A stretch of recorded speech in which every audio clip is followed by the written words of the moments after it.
Dear colleagues, today we will be talking about essential ingredients of PBL and writing scenario or problem for PBL. And most important is that how you are going to set the learning objectives, especially in perspective of ABCD format, whether you are going to frame the learning objective or learning outcomes. So let me proceed. What's PBL? PBL is one of the learning strategy and it is stimulated by and focused on either a clinical scenario or something related to the community activity or on a scientific problem. Thus, a problem is always there where the student has to solve that problem, and by solving that problem, the student gains the properties of problem solvings. Thus, the starting point for a PBL could be either a problem or a query or a puzzle. And usually we call it the trigger of the PBL as well. The starting point is also called as a trigger of the PBL. Now, having said that, PBL is used as a learning strategy, but you have to keep in mind never ever adopt the whole curriculum through the PBL because uh, try to use the blended curriculum, and blended curriculum will help you. You are going to use the learning strategies PBL, TBL, lecturing methods, and so many other techniques, and that will help you understand your students very easily. So, what the student does in the PBL at the beginning, you see either the case scenario or an individual example is placed in front of the students. Details about the process of PBL you can find us at our YouTube channel at this particular link about the process of PBL and its components. Then the problem is being solved. The students are engaged in that, and at the end, when the problem is solved, the student use that problem solving techniques to generalize this concept so that when they receive similar type of problem in the future, they will be able to solve that. That is why PBL is considered as one of the most effective learning strategies, especially at high cognitive domain and for skills level. Thus, PBL, the word problem was coined in 1989 by the Walton as Matthews. And let we talk about what are the essential ingredients of PBL. So the essential ingredients of the PBL, there should be a problem, and there will be a resources, material are required, and of course, objectives, learning objectives shall be there. Regarding problems, the problem provides the key units for structuring the relevant learning activities. Keep in mind, a good problem will always lead to a very good process of learning and the high cognitive domain. The students will learn at high cognitive level, and at the same time uh, they will be a good problem solver as well. So it requires the resources material should be there, like the teaching stop should be there, the facilitator should be there in case of PBLs, and computers and other relevant material. Objectives, regarding objectives, you see, you can find us the details for learning objectives on our YouTube channel, that how you are going to frame it.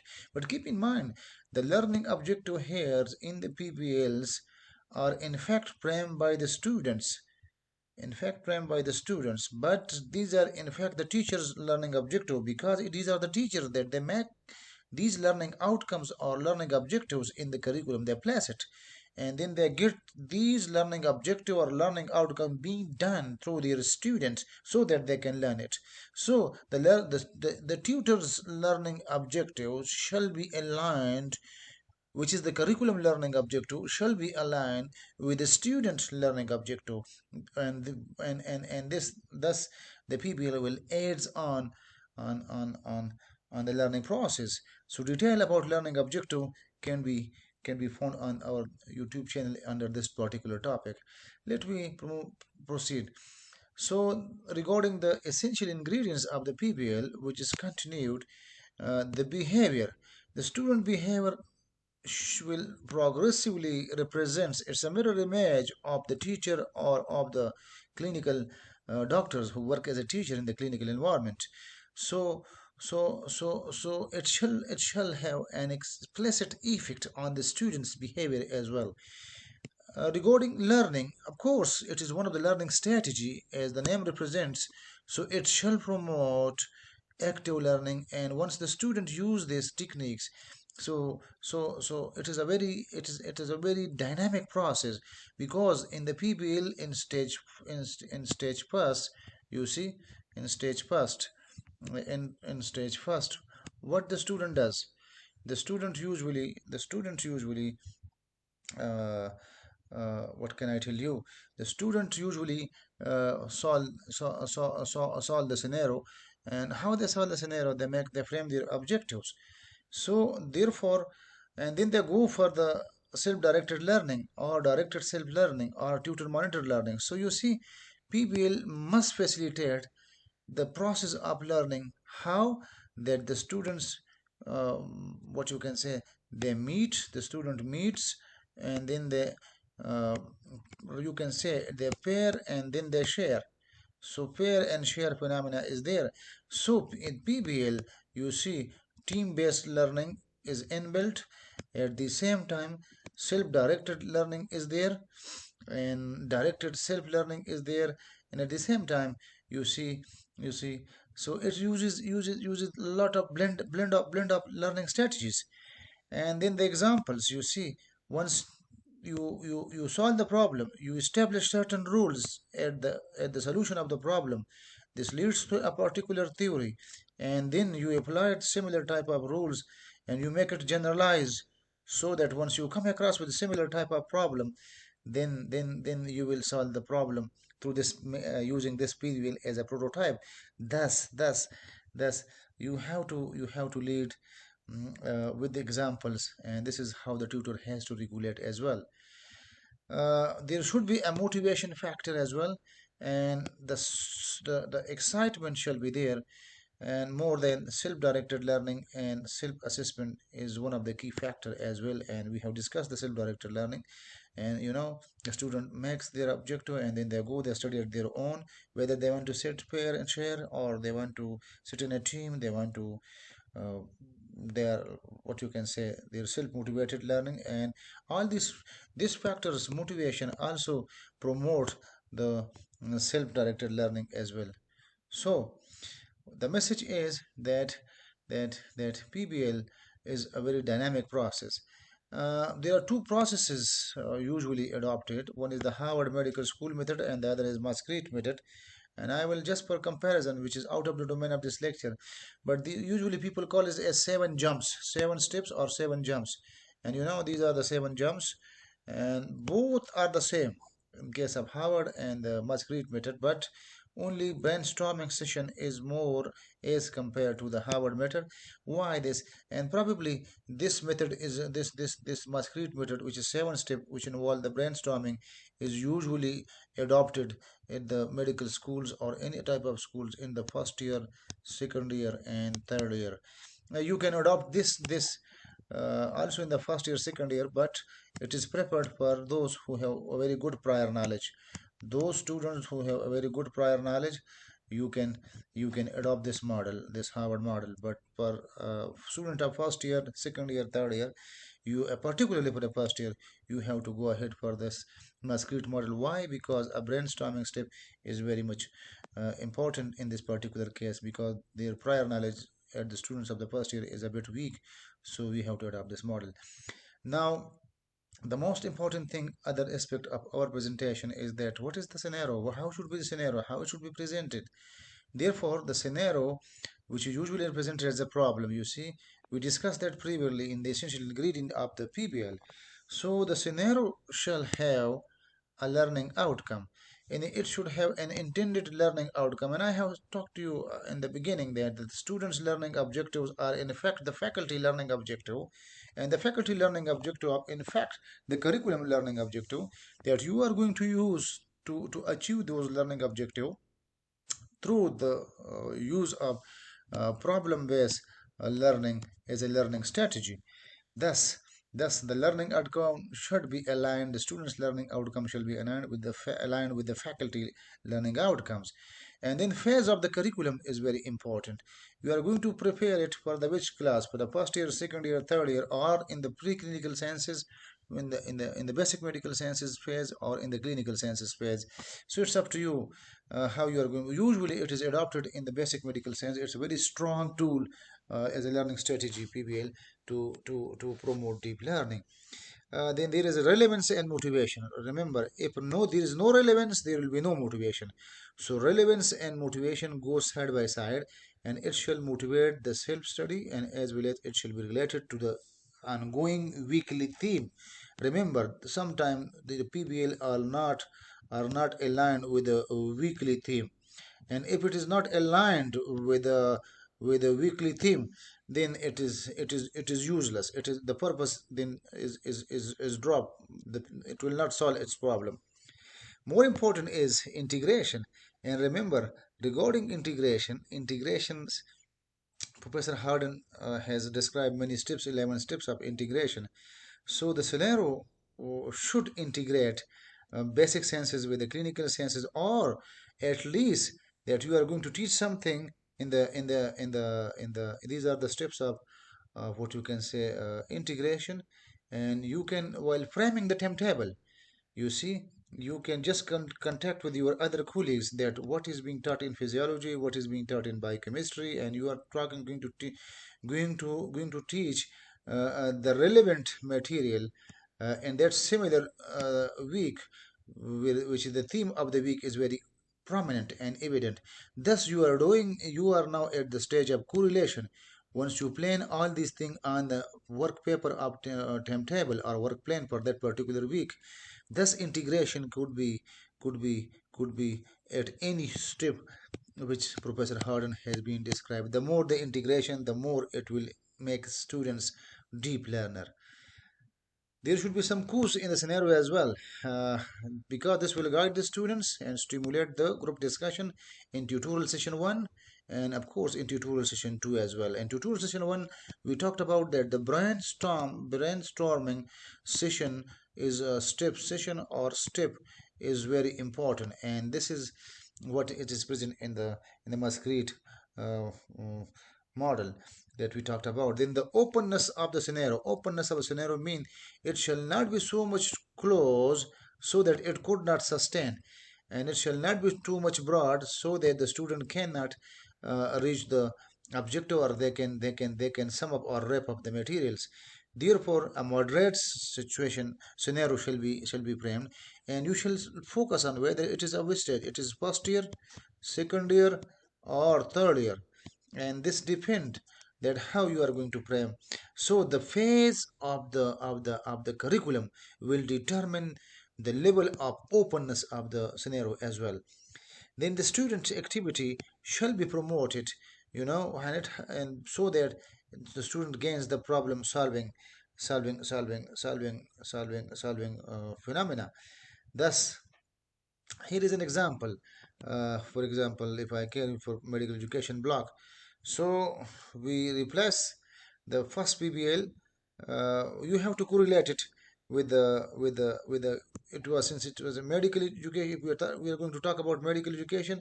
So the first PBL was related to learning objectives and learning outcome. And you see, here is the scenario what we have described. So let me discuss. Regarding the scenario, for example, Saeed, these are some class fellows and discussing. So this is a scenario. Saeed is a first year medical education block student, is asking for his other colleagues about learning objectives and learning outcome. As he missed the class, this is a real issue that you come across sometime in your class. And then Kashan, who is another Saeed's friend's class fellow, he said, "Come on, Saeed, there is no difference." Here what is he's pointing out? In the mind of Kashan, there is no difference between learning outcome and learning objectives. And the other colleague said, "This block is useless, you see, and every teacher comes and teach the same topic." Remember, these are exact uh, exact wording about a particular block and of students of the previous year. So we have made a scenario from this. This is a real scenario. No, learning objective are and goal are the same. And there's another class fellow said. So what is the phenomena identified here? The phenomena here is that the student mix the learning objective with learning outcome.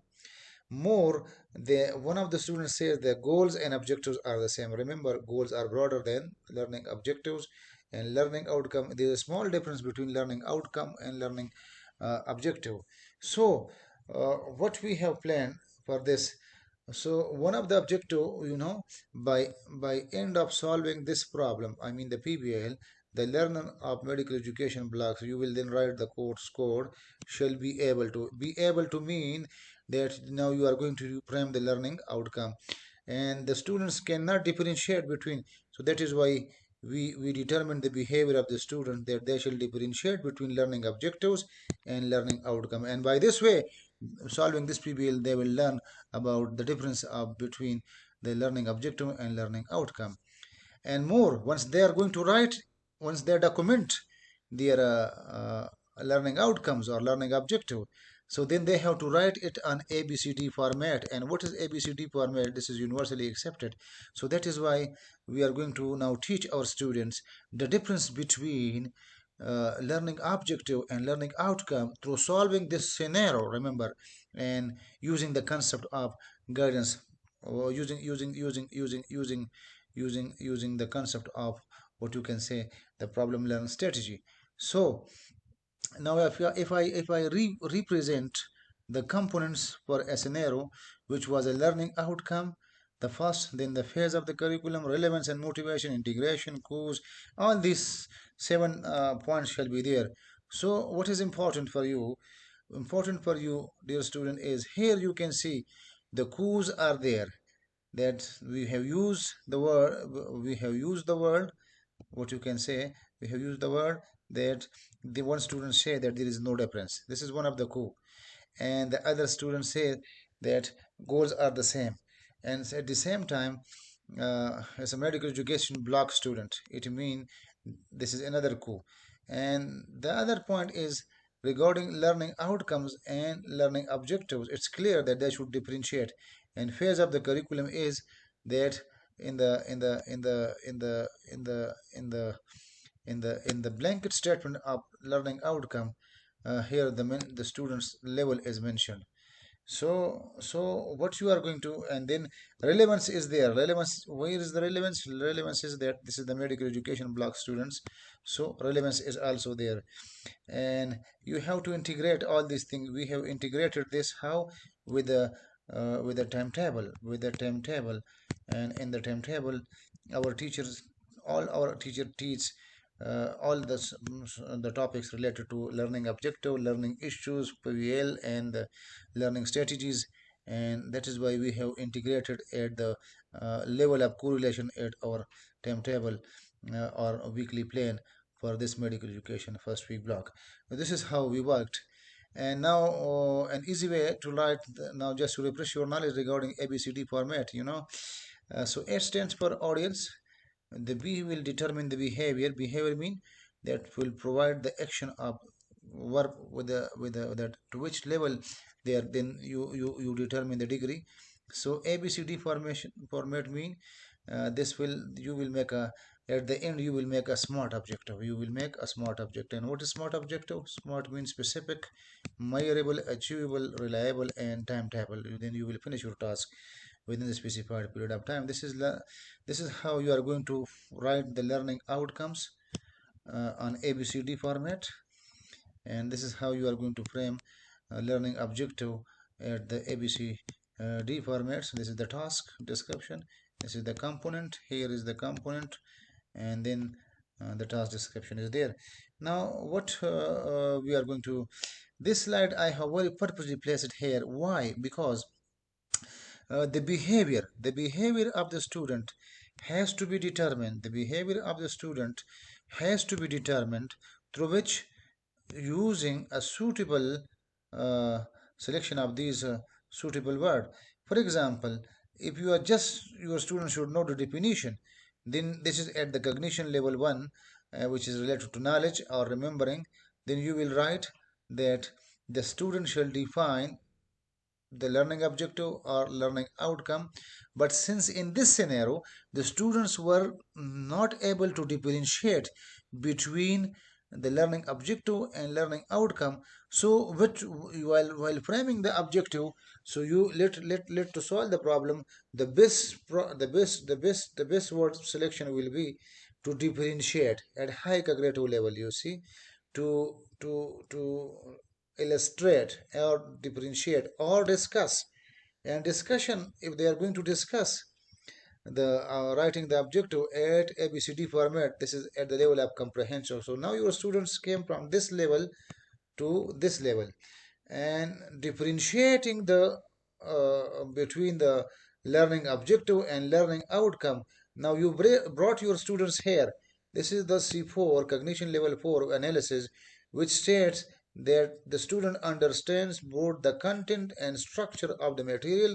Therefore it is related to the intermediate level of cognitive domain. So while selection of these action verb, you should be very critical about the level and the purpose of this. And in this particular case, we wanted so that our students shall differentiate between learning objective and learning outcome. Therefore we place the action verb differentiate, which falls within the domain of level of analysis, C4 level. And thus our students are using the knowledge, then they comprehend, and then they apply and differentiate. Then they are in position to differentiate between the these learning outcome and learning objective. So this was a classical example of how you are going to solve your problem, and that is why today we use here the action verb. So here is by end of solving this problem, the student of medical education blocks that shall be able, or the participant shall be able to differentiate. So you brought the students at this level, and then you want to discuss, they will discuss the ABCD format of the learning outcome and learning objective as well. So thus PBL is a very strong learning strategy, and is going to help your what you can say student to learn. But keep in mind that the components of the scenario are there, should all these things should be there, which is present in this case, so that what we have adopted the particular scenario. Thank you.